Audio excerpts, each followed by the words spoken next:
we've got legislation that frankly is designed for face-to-face interaction. It's you're not allowed to go up and threaten someone. You're not allowed to go up to someone to their face and make those kinds of threats. Now the internet's very different.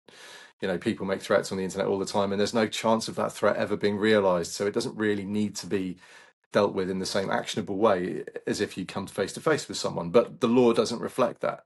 So you can say really stupid stuff online that you would never say to someone's face, and yet it has the same legal kind of ramifications as if you had done it face to face. And that really does need updating and changing. And I think it's a feature that we just haven't caught up with the internet era.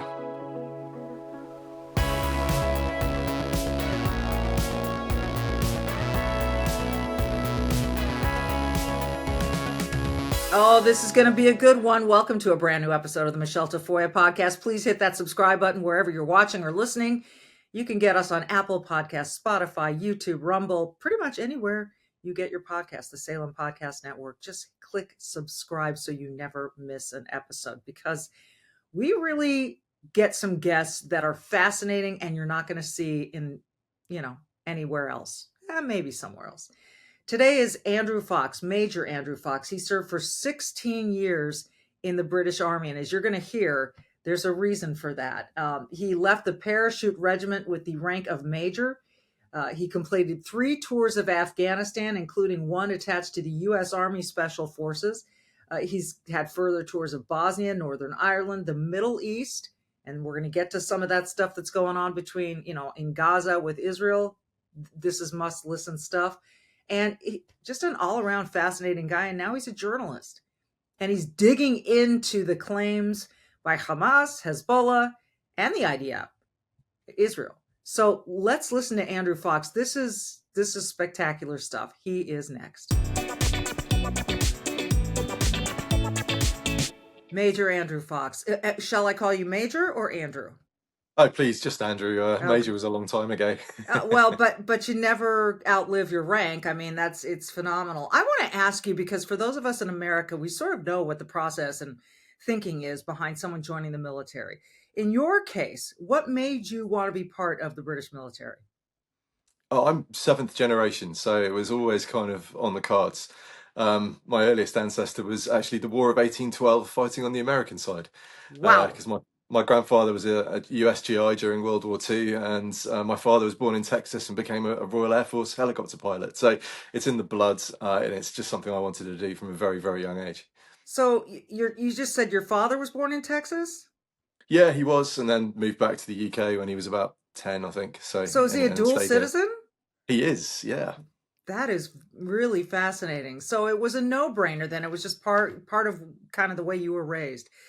And were you happy to be part of the military, or was it a debt you feel you owed? No, I really loved it. I mean, I did a degree in law at university, but it was always the calling that I'd had since I was a kid. We have something called the Army Cadet Force in the UK, which is essentially it's a summer camp for kids, but you get to do army stuff.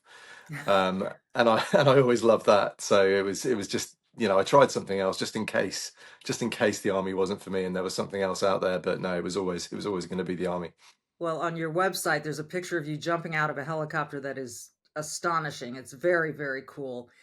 So as in your role, you've been a lot of places. And recently, like late last year, 2024, you went to Gaza. What was behind that trip? Okay. If you're losing sleep, I've got the solution, and it's sleep cream. I love this stuff. Just came back from a trip where there was a lot of jet lag, and the sleep cream was on my nightstand every night. And it's on my nightstand again every night because I'm still recovering from the jet lag. They've got a new scent, Sleep Cream Rose, and it is beautiful. But I like all their scents. The point is that Sleep Cream is this all-natural topical. You don't have to take a pill. You don't have to get a prescription. You just have to put the sleep cream on at bedtime. I put it like on the insides of my forearms and maybe sometimes on my neck. And it relaxes me. It's got CBD, all natural CBD, and it relaxes you and puts your body in a state where it knows it's intended to relax and go to sleep. So go to sleepcream.com, sleep, CREME, sleepcream.com. Use the code home run at checkout to get free standard shipping on your first order. That code again is home run. Sleep, CREME.com, sleepcream.com. Use that code home run. And, if you don't experience better sleep, Sleep Cream will refund your purchase within the first 30 days, guaranteed. So what have you got to lose? I say nothing. You have nothing to lose. Give it a try. I love this stuff.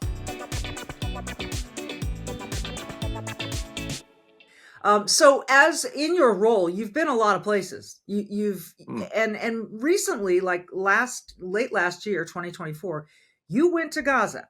What was behind that trip?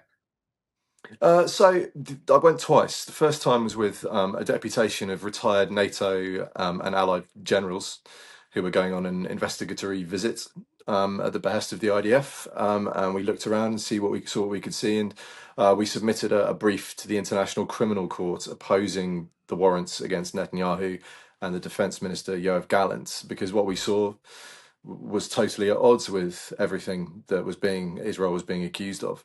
I then went again into a place called Netzarim, which is the big corridor across the middle of Gaza from sort of the Israeli border all the way to the Mediterranean. And that was a visit the IDF laid on as a journalist visit. I went in with the news company Visegrad 24.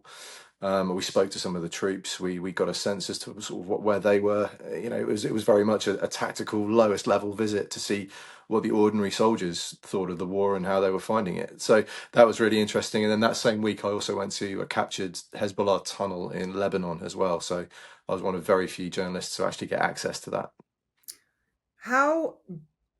What was your reaction to the tunnel? Because we hear that there was so much money spent on the tunnels under Gaza, and I'm sure similarly under Lebanon. What are they like? Well, the one I went to in Lebanon was mind-blowing. It was dug into sheer chalk, chalk mountain. They'd taken the spoil out of the tunnel and created a road over the top of the hill as camouflage.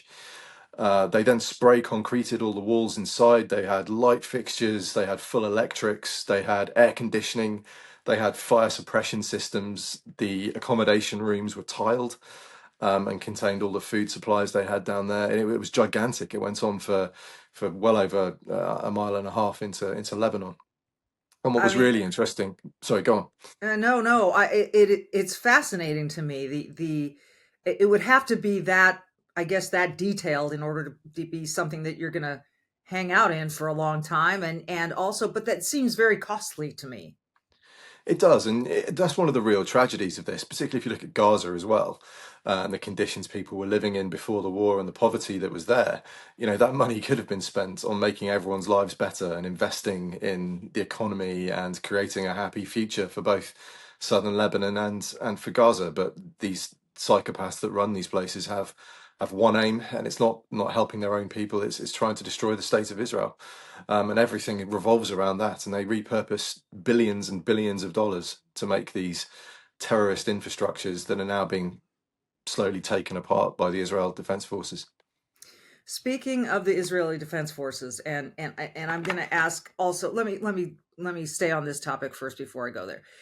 If someone hears you say at the behest of the IDF, you went into Gaza to look at the numbers, look at the claims that were being made by Hamas about the number of dead, people are going to think, well, of course, if you were sent by the IDF, you're going to give the IDF you're going to give Israel the benefit, that you're going to give them the spend that they want, and you're not going to give the true picture. How would you respond to people who might make those assumptions?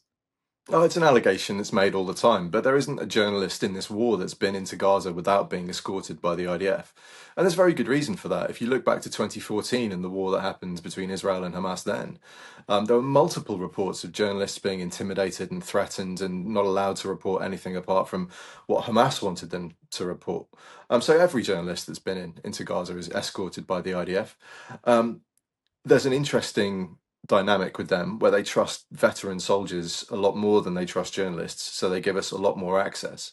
They showed us their targeting cells with the Air Force. They showed us the civilian protection measures that they've got set up. They showed us their rules of engagement. They opened the door to us to speak to generals and colonels and brigade commanders. And bottom line is, if I thought Israel was committing a genocide, I'd say so. they're not paying me for this. It's not like I'm beholden to them to come back and write whatever I'm told to write. Like, if I thought it was that bad, I would say so, but it's not.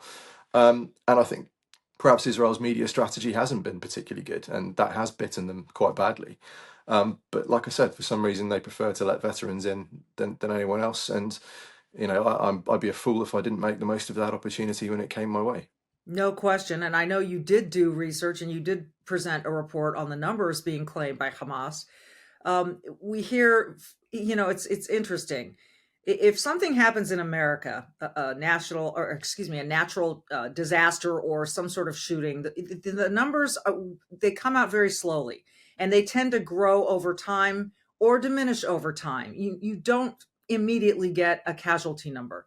But it seems like if a hospital is bombed in Gaza, you get an immediate number, like within minutes, 600 people died or 800 people died.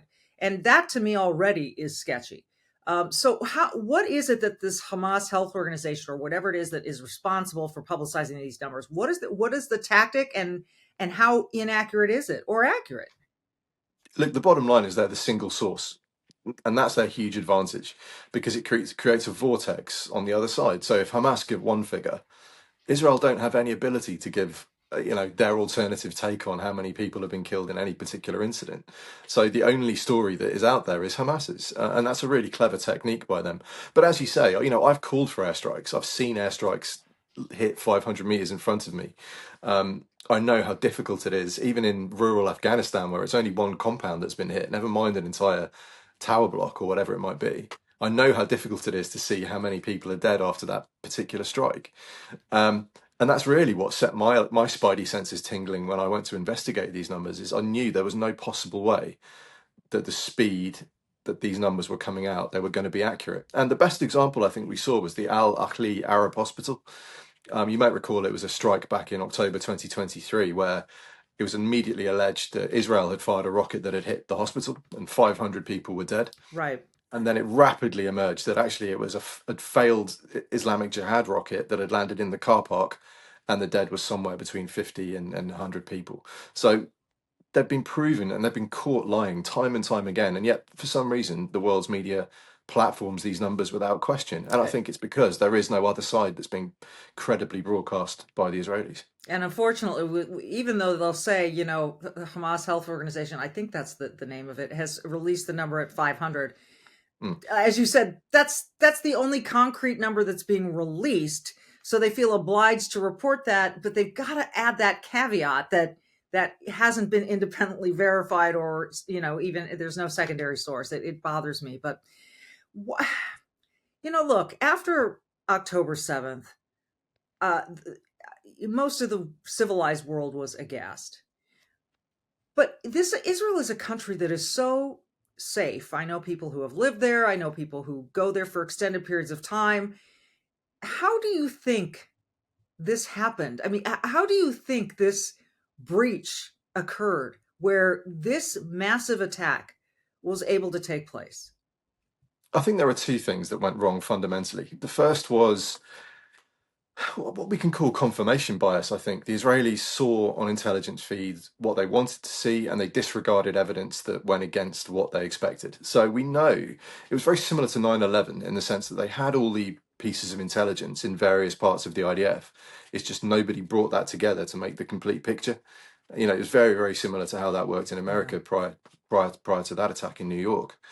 And the second part of it was that Hamas actually played a very clever game. And I think we always have to look at both sides here and how they acted and behaved. And Hamas played a very clever game. They convinced Israel to keep funding them through Qatar. They convinced Israel that they were the good guys in Gaza as much as anyone could be a good guy. And they made sure that Palestinian Islamic Jihad, one of the other groups, was seen as the primary threat to Israel.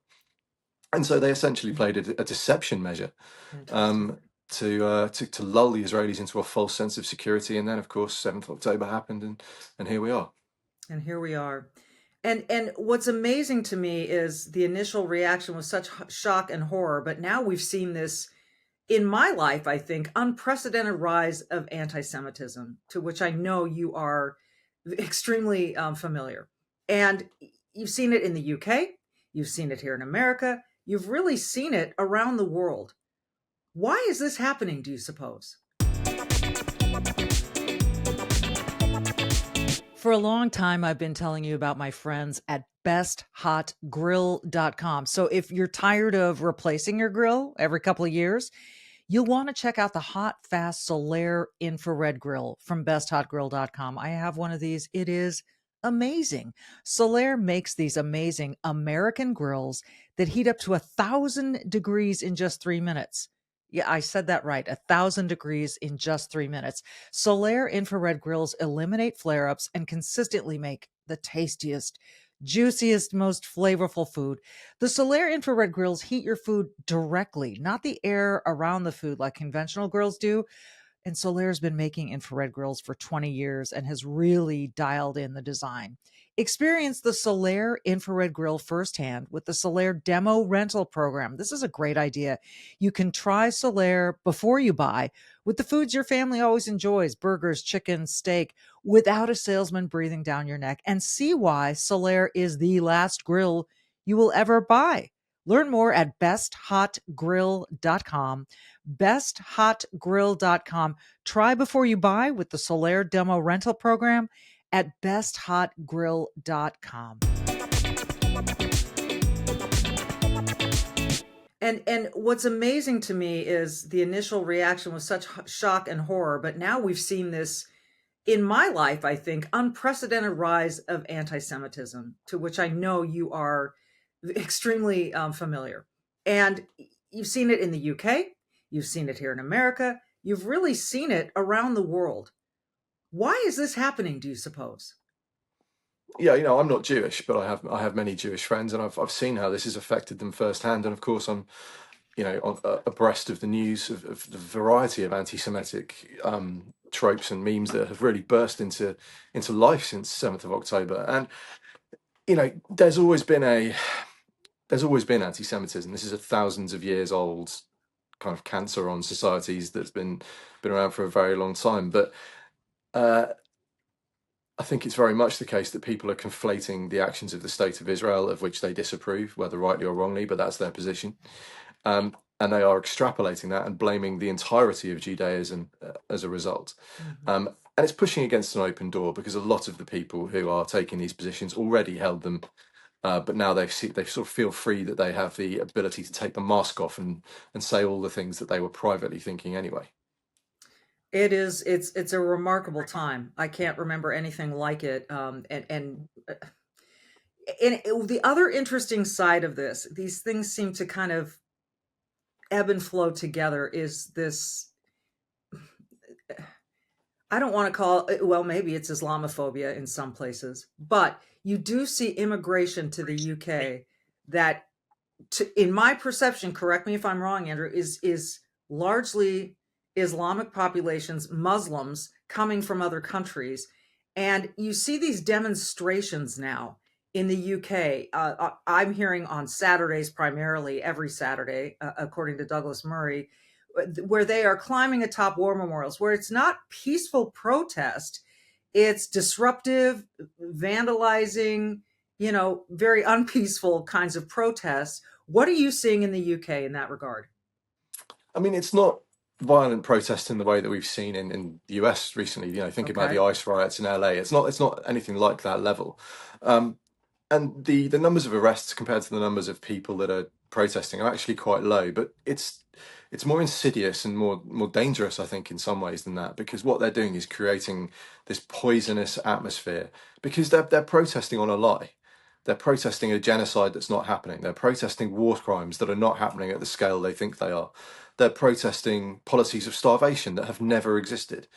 And so by creating this atmosphere where there are enough people being anti-Semitic that it makes the news, they're almost validating what those anti-Semites are doing. And the arguments I always make is, how many Nazi flags on a march do you need before it becomes a Nazi rally? For me, that's one. Like, if you've got people there waving Nazi flags, it's a Nazi rally. The question I think these people have to answer is, how many anti-Semitic hate incidents do you need on a march before it becomes an anti-Semitic hate march? Right. And again, I would say that number for me personally is incredibly low. And so I think that these marches are anti-Semitic hate marches, whether they intend to be or not. And that's the issue we've got here. It's far more insidious than a straight out violent protest. And your prime minister, Kier Starmer, I think that there are a lot of people there, and surely we have a division here in America as well. But I want to roll this piece of tape of people protesting, and they're saying something about Kier Starmer, and I'm hoping you can translate it because I can't tell what it is. Let's roll it, Misty.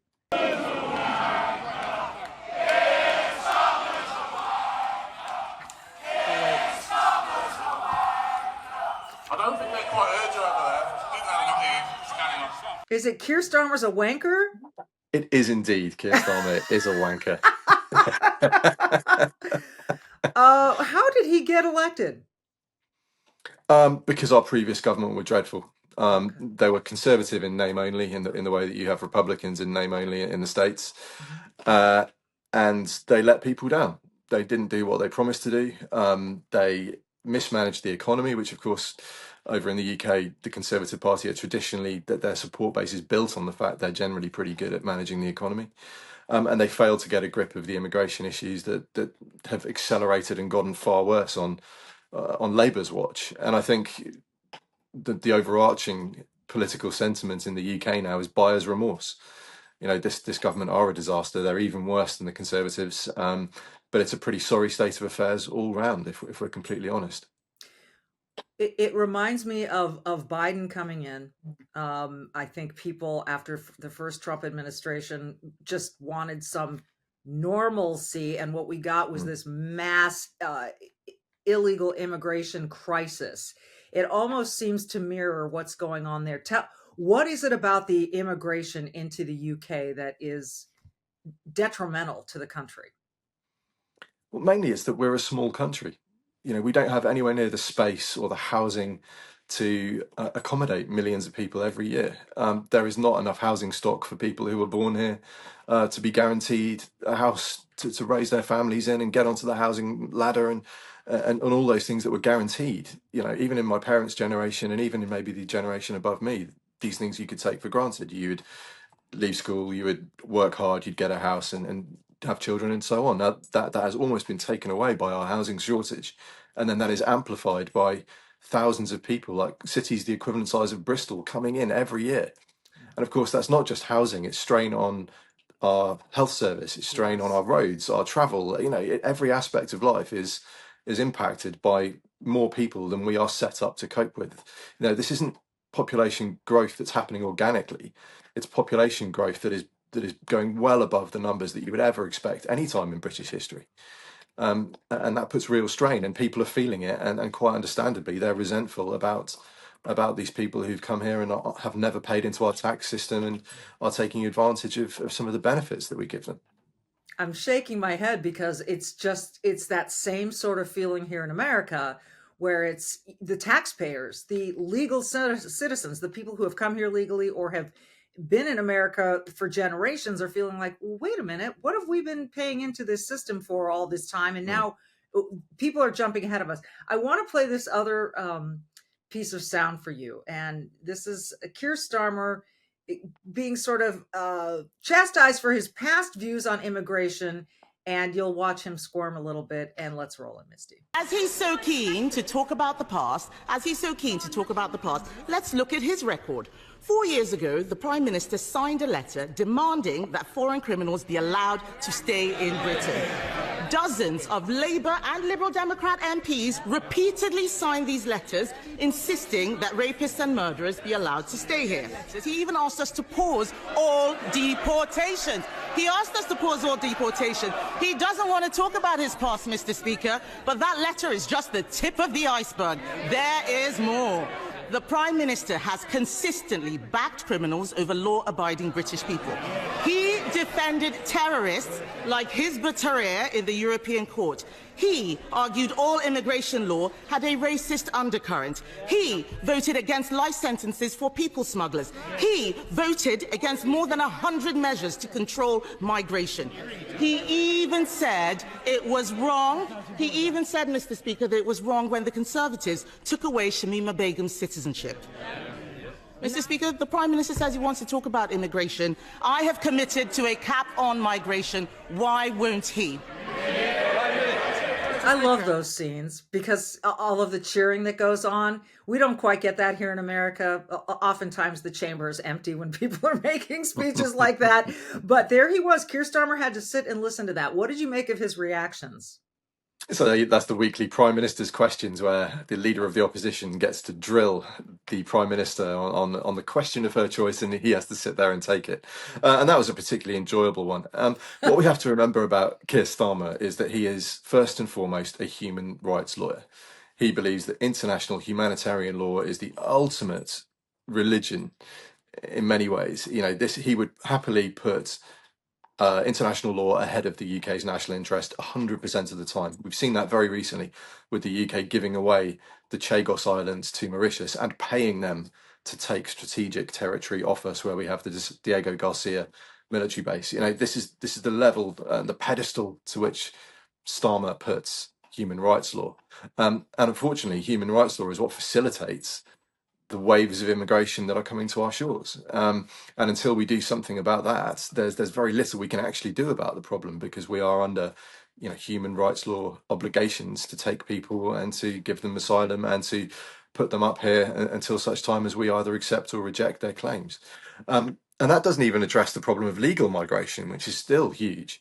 And, you know, in principle, I'd support legal migration if people come here and want to work and contribute to society and pay in to the sort of the tax pot and be, you know, excellent British people. Then I'm more than happy for that. But it still needs to be at numbers that we can manage, and numbers that address all the problems I just spoke about with housing and medical services and infrastructure and the rest. So it's a challenging situation, but it's made no better by Starmer and his slavish adherence to laws made outside the UK by international institutions.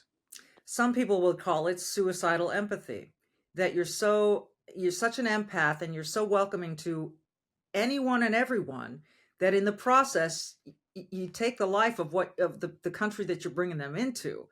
Is that a fair sort of description of what's going on? Yeah, you know, that's Gad Saad's great phrase, isn't it? Yes, And I'm he's glad you absolute. know that. Yeah, Gad Saad Yeah, has been on this show a number of times. I love him. yeah, his stuff is spot on in that respect. And you know, I've called them this government before. I've called them a government of national suicide. You know, they are actively depressing our economy. They're actively creating more problems than they're solving. And it's a really worrying time. And I dread to think where we're going to be in 4 years' time when the next election comes around. Does it have to wait that long? I mean, you've had other governments step down. Why is this government not under pressure to do that, or what am I missing? You know, I spent a lot of time on the sidelines. Pro football, pro basketball, college sports, the Olympics, you name it.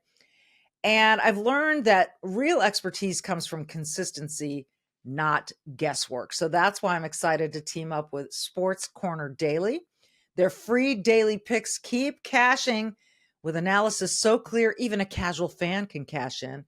And with the NFL and all the big matchups right around the corner, like college football, there's no better time to get in on the action. And my listeners get 2 expert picks delivered free every single day. Just text BETS, BETS, to 321-448-0691 or visit sportsdailypick.com to sign up in seconds. No cost, no risk, just smart winning insights. You can see it there on the screen. We'll put it in the show notes. BETS. Text the word BETS, BETS, to 321-448-0691 or head to sportsdailypick.com. Don't wait. Kick off the season on the winning side. Why is this government not under pressure to do that, or what am I missing? Yeah, it's actually very hard. You have to get the government to have a no confidence vote from the House of Commons, and Labour have such, unfortunately, a huge majority at the Wow. moment that the odds of a no confidence vote are very slim. And I genuinely worry. I think we're in for a summer of much more protest. You know, potentially reaching the level of the riots that we saw last summer. And I'm not entirely convinced that we're particularly set up to deal with either the riots themselves or the causes of those riots. And it's a really worrying time for the sort of fabric of our society. And it's a dangerous moment in history for us. I sadly predict. That is a little scary. Has tourism been affected? Not that I'm aware of. I was in Okay. central London yesterday, and trying to get around Westminster with the summer hordes was still the same old challenge. Okay. It always has been. So, but Okay. I don't have the granular data Yeah. to back up any Yeah. position. Last thing I want to get to with you is the free speech issue. It's, to me, what I've seen go on over there is horrifying, because to me, in our country, it's the First Amendment. Free speech is the core to every value that we have. And we've seen people, at least I've heard and read the stories of people who might criticize someone in power or who might pray on a street corner, being sometimes jailed, sent away, sent from that space. How do you view that issue and the way it's being handled or being addressed in the UK? I'm a bit of an outlier on this one. I think it's rather more nuanced than it's quite often made out to be in the media. There are certainly instances that I would be uncomfortable with. Uh, but when it comes to free speech, the limitations that we have do avoid some of the problems that you have. So there's two sides. It's a double-edged sword. We don't have people on the streets of London waving Hezbollah or Hamas flags, for example, as we've seen in the US. In some of the protests, because it's illegal here to vocalize your support for terrorist organizations. So, I'm fairly relaxed with that aspect. What I'm not happy with, I think, is the fact that we have essentially not caught up with the internet. I think that's what it really boils down to. We've got legislation that, frankly, is designed for face-to-face interaction.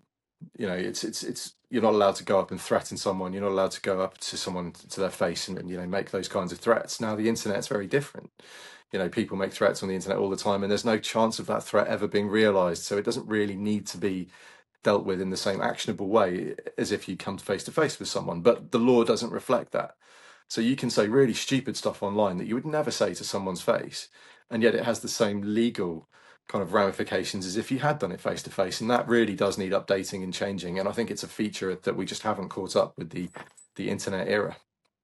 All right. What kind of dog do you have? I hear a little leash or Yeah, I chain have a little Belgian Shepherd, like a failed police dog.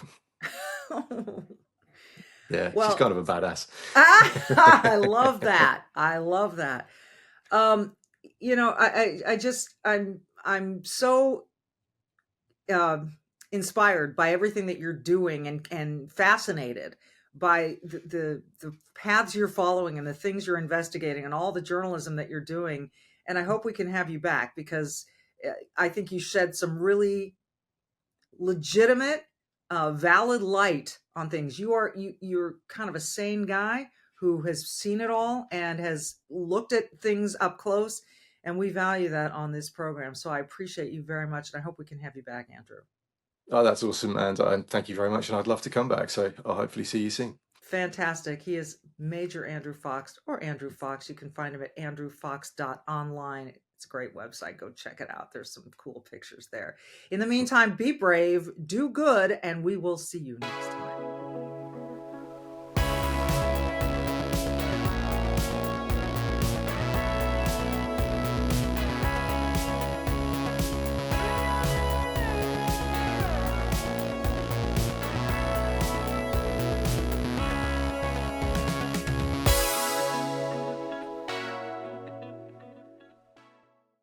Hey, you can keep up with the Trump administration when you subscribe to the Trump Report. It's an email that brings you daily highlights from the Oval Office right to your inbox 5 days a week. Subscribe today at SalemPodcastNetwork.com/Trump.